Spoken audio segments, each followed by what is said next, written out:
Bonjour tout le monde, j'espère que vous allez bien. Je voulais vous faire une vidéo sur quelque chose qui est important et dont j'ai fait une prise de conscience et que je voudrais partager avec vous. Parce que le fait de partager avec vous, ça va peut-être vous donner beaucoup d'éclairage sur la manière dont vous agissez en tant qu'entrepreneur, en tant que manager ou en tant qu'être humain tout simplement au quotidien. Je vous parlais de comment on peut orchestrer sa valeur. La valeur, c'est l'estime de soi, c'est ce qu'on pense de soi et de tout ce que l'on peut d'avoir extraordinaire pour soi et à donner aux autres. Donc, je voulais vous partager aujourd'hui une prise de conscience que j'ai fait hier comme un saut quantique qui a été important pour moi et qui a vraiment bouleversé ma vision des choses et surtout l'estime que j'avais de moi et la valeur que j'ai par rapport à ça. Parce que ce que je peux constater, c'est que ma vie, c'est comme un pulse que je complète un petit peu chaque jour. Et hier, j'ai vraiment eu une grande prise de conscience, une très grande prise de conscience en fait, qui était entourée et ponctuée de coïncidences qui me sont venues les unes après les autres toute cette journée d'hier. Et c'est quelque chose qui m'a vraiment fait réfléchir sur beaucoup d'aspects de ma vie. En fait, en général, le lundi, c'est une journée pour moi qui est de coaching individuel. Et c'est une journée que j'aime beaucoup parce que, en fait, toute cette journée-là, j'aide donc des personnes, des entrepreneurs à avancer dans leur vie, à faire des prises de conscience, à faire des sauts quantiques, de passer d'un état à un autre en réflexion, en introspection, et de prendre vraiment connaissance et possession de sa valeur. Et cette possession et cette valeur, on la connecte directement à l'amour et à son cœur. Et quand je fais ces journées comme ça, c'est tellement beau, c'est tellement magique parce qu'en fait, on voit les gens se changer, se transformer naturellement et, euh, et que c'est tout simplement, c'est vraiment très beau. Et en fait, hier, j'ai fait un coaching avec une personne et c'est ça que je voudrais vous parler aujourd'hui.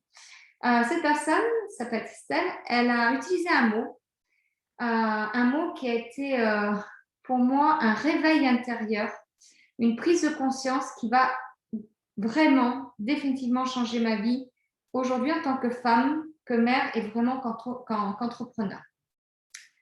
Parce que jusqu'à hier, je vivais toujours certaines critiques et des jugements de personnes de mon entourage, même des amis qui me sont proches, et je les contournais souvent en me disant non, pas du tout, je pense pas ça de moi. Bon. Et en fait, hier, c'était une révélation. Le mot que cette personne a utilisé, c'est le mot multipotentiel. Et on a partagé tout ce qui est un multipotentiel, une personne qui est multipotentielle et toutes les caractéristiques. Et là, j'ai vécu un effet waouh, un effet plein d'émotions. L'émotion de la joie, une envie de pleurer sont vraiment présentées à moi. Et, et en fait, j'ai compris. J'ai tout simplement compris hier. Je l'ai intégré dans mes cellules qu'il y avait quelque chose que je cherchais à comprendre depuis des années parce que j'entendais souvent des personnes qui me disaient tu es toujours à l'école, tu es toujours en train de te chercher, tu apprends un métier puis tu en apprends un autre, tu n'es pas vraiment stable, qu'est-ce que tu vas faire de ta vie professionnelle, trouve-toi un bon job et reste-y, etc., etc. Enfin, plein de choses qu'on peut entendre, vous imaginez bien et qui, moi, ne me correspondent absolument pas. Et c'est bien pour ça, d'ailleurs, que j'ai quitté le monde du salariat après 20 ans, parce que je savais qu'il y avait quelque chose à l'intérieur de moi qui se passait. J'avais toujours eu cette envie d'être entrepreneur, parce que être dans les cases, ça ne me correspondait pas. Être dirigée, ça ne me correspondait pas. Ça ne veut pas dire que je ne suis pas à l'écoute. Ça veut juste dire que cette notion de liberté était vraiment importante pour moi. Et en fait, hier, j'ai compris quand elle m'a dit ce mot, quand on a partagé sur ces caractéristiques de personnes multipotentielles, j'ai simplement compris que j'étais une multipotentielle. Donc depuis, j'ai fait des tests. J'ai passé mon après-midi, ma soirée et ma matinée ce matin à regarder, à faire des tests. Et les tests m'ont définitivement prouvé que j'étais une personne multipotentielle. Et en fait, effectivement, depuis petite, j'aime apprendre, j'ai une vraie soif de culture.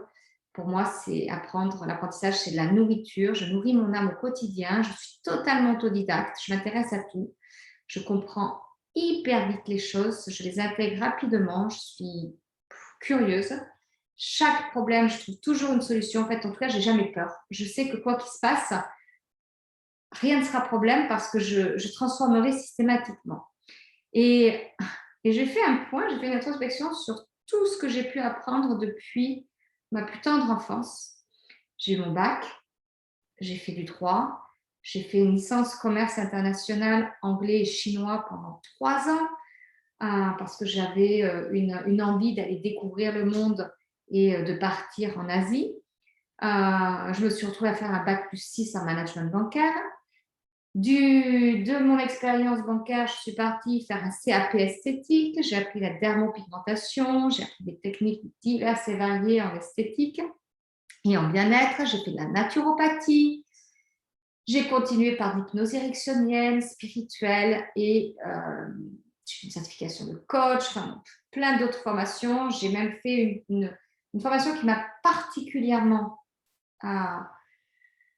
intéressée, c'est la psychogénéalogie transgénérationnelle, parce que j'aime vraiment aller au cœur de l'existence, du fonctionnement d'une personne, de son pourquoi, pour vraiment l'aider derrière à se transformer. Et en fait, ce travail-là, je le fais depuis, en fait, je me suis aperçue vraiment, j'ai vraiment eu cette prise de conscience que tout ça, et je continue encore à me former, tout ça, ben je le fais depuis toujours, en fait. Depuis l'âge de 21 ans, j'ai commencé à faire une psychothérapie parce que j'avais vraiment envie de comprendre pourquoi et comment je fonctionnais, pourquoi il y avait des choses qui arrivaient à moi de manière naturelle, pourquoi il y a des schémas répétitifs, pourquoi je pouvais avoir des pensées sur certaines personnes et que je sentais que ça ne me correspondait pas. En fait, j'ai toujours appris à mieux me connaître et à mieux savoir comment je fonctionnais à l'intérieur de moi. Et, et souvent, ben j'ai souvent été jugée, hein, parce que mes proches, les premiers, m'ont souvent dit quand est-ce que tu vas arrêter d'apprendre? Quand est-ce que tu vas arrêter d'aller à l'école? Tu es vraiment instable dans tes choix, tu n'en as jamais assez. Est-ce qu'à un moment donné, tu vas te poser et faire quelque chose avec tout ça Et en fait, c'est pas du tout ça, en fait. Ce que je me suis aperçue hier, c'est que ça, ce sont des jugements et ce sont des perceptions qui se sont créées par rapport à moi. Parce que quand quand je me suis arrêtée sur tout ce côté-là, pour moi, bah, ma vie, elle est juste waouh! Moi, je suis fière de ma vie. J'ai réussi mes études avec brio. J'ai eu toujours des postes à haute responsabilité. Très jeune, à 21 ans, je suis partie en Angleterre à Cambridge et on m'a confié le développement d'un département de services de développement commercial pour la France depuis Cambridge. Et quand je suis revenue en France, j'ai monté des structures de marketing communication pour des gros groupes, toujours dans des startups qu'ils étaient en train de lancer. Et je gagnais toujours bien ma vie, j'avais un bon salaire, quand je suis arrivée ici sur la Côte Basque, j'ai eu l'opportunité de rencontrer cette personne d'Espagne qui m'a donné l'opportunité de monter une banque en France. Enfin, j'ai réussi ma vie avec brio, en tout cas ma vie professionnelle avec brio et ma vie personnelle avec brio aussi, parce que toutes les personnes qui m'entourent aujourd'hui dans ma vie personnelle, familiale, ce sont des gens de cœur, des gens qui me soutiennent, des gens qui me comprennent, des gens qui ne me jugent pas, qui m'acceptent tel que je suis et des gens que j'inspire. Donc, pour moi, ça, c'est super. Mais en fait, quand j'ai orchestré sa valeur, c'est-à-dire que quand on prend conscience de tout ce que l'on fait pour s'enrichir, c'est vraiment voir pourquoi est-ce qu'on le fait.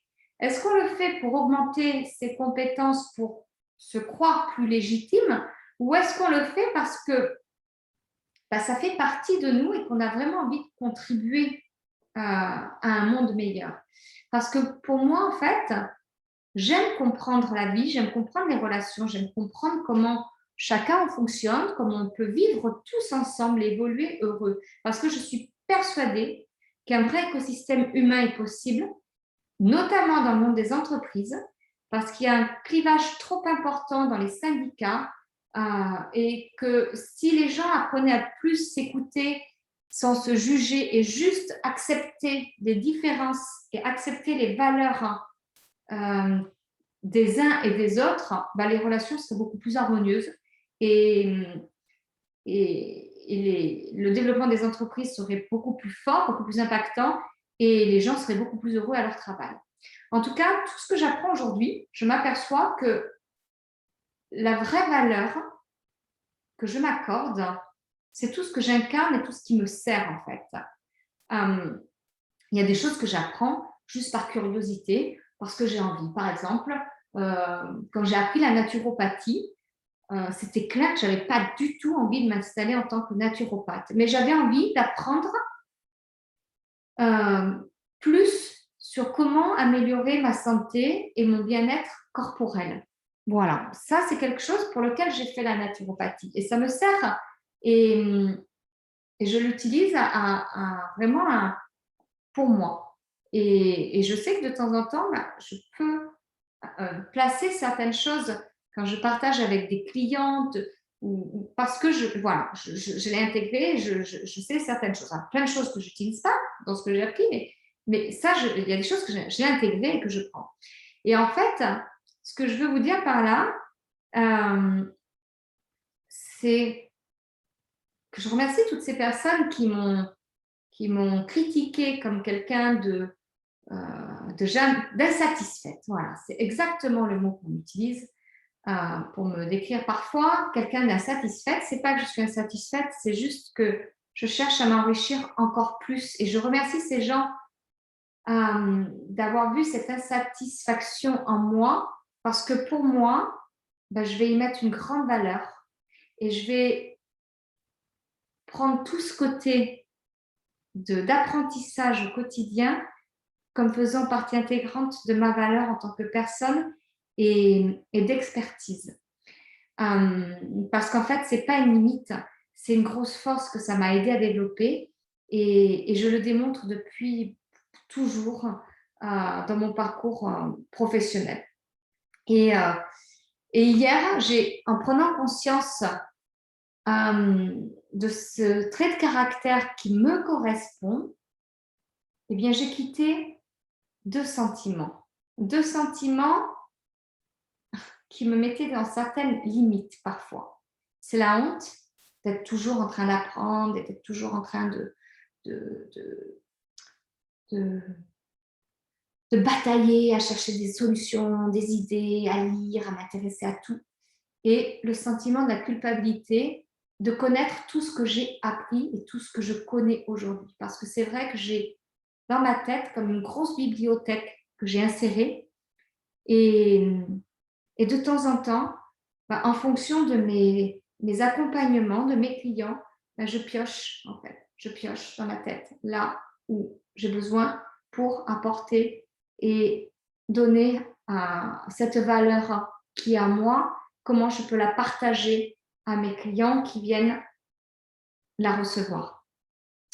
Et quelque chose qui est très important, et je le dis souvent, c'est que n'oubliez jamais que quoi que l'on fasse ou que l'on dise, on sera toujours jugé, que ce soit positivement ou négativement.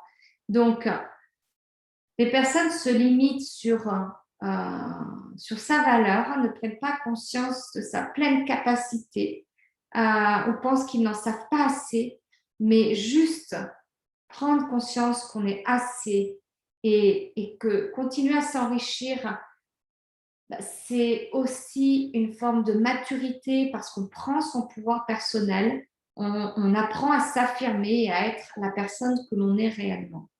Et aujourd'hui, je me suis lancée dans le défi d'accompagner mes chefs d'entreprise à mettre le développement personnel au cœur de leur entreprise. Et quand je dis que je me suis vraiment lancée dans ce défi-là, c'est un vrai défi parce que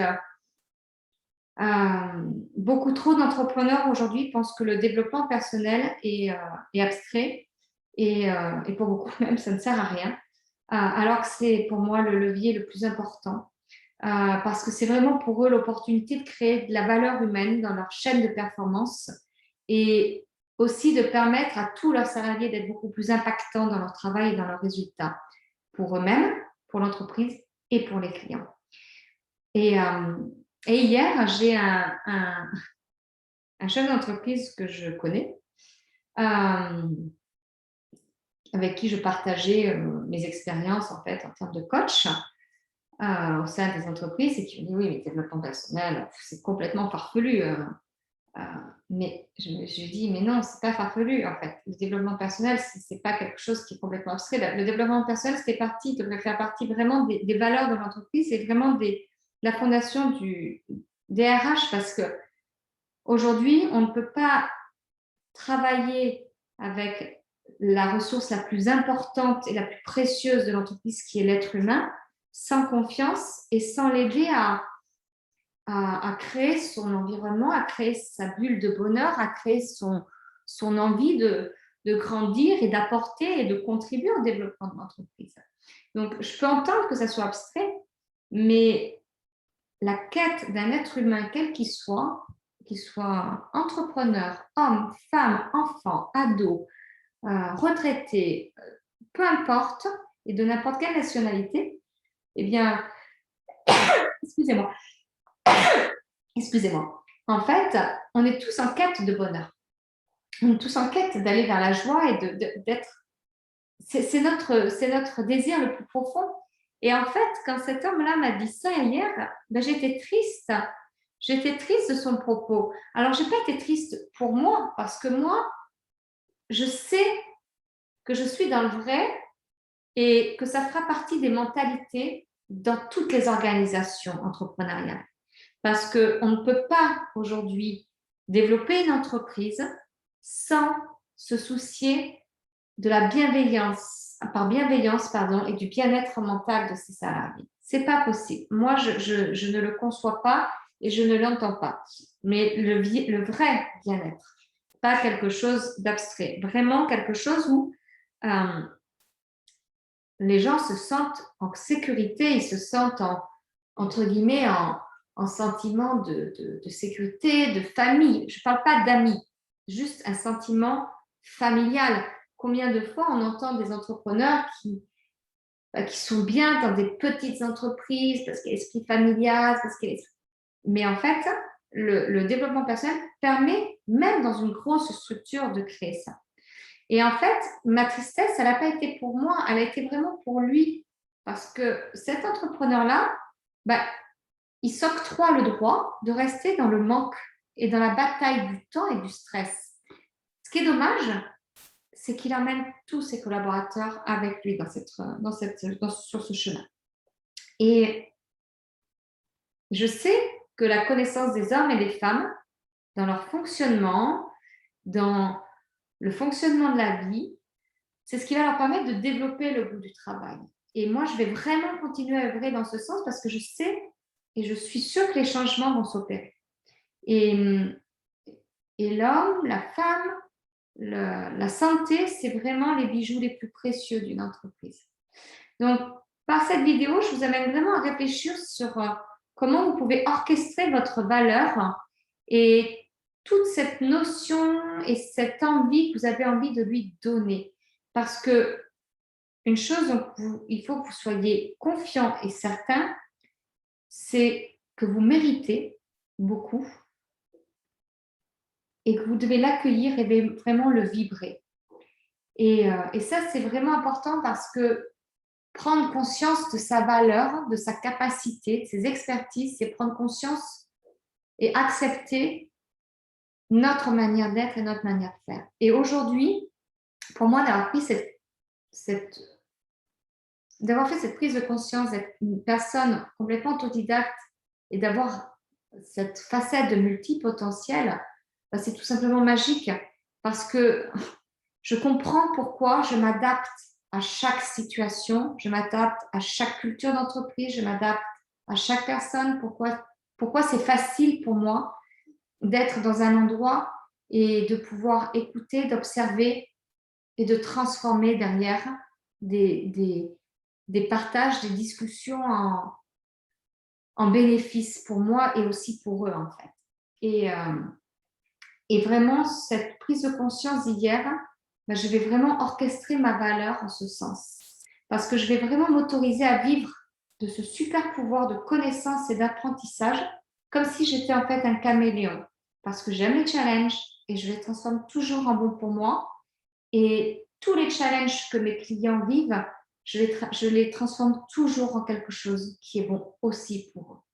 Voilà, donc je voulais juste faire une vidéo là-dessus. J'aurais très bien pu faire un post sur vraiment comment et pourquoi orchestrer sa valeur. Mais on mérite. On mérite. On a la capacité, on a l'expertise.